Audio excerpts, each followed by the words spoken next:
বিচার চাই।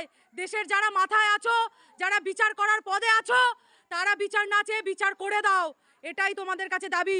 We want যাতে তোমাদের চোখ অবধি পৌঁছায়, আওয়াজ যাতে কান অবধি পৌঁছায়, একটাই দাবি, বিচার চাই। বিচারের আশায় আমরা সবাই রাস্তায় নেমেছি। যেমন ভাবে তিলোত্তমা অন্ধকারে জীবন চলে গেছে, ঠিক সেইভাবেই আমরা প্রত্যেকটা ঘরবাড়ি অন্ধকার করে, পুরো পাড়া অন্ধকার করে মোমবাতি জ্বালিয়ে বিচারের আশায় নেমেছি। এইটুকুই আবেদন মন্ত্রীদের কাছে, যেই হও, প্রধানমন্ত্রী, মুখ্যমন্ত্রী, ওটা বুঝি না, শুধু এটাই বুঝি, যার হাতে ক্ষমতা সে বিচার দাও, এটুকুই আমাদের দাবি। We want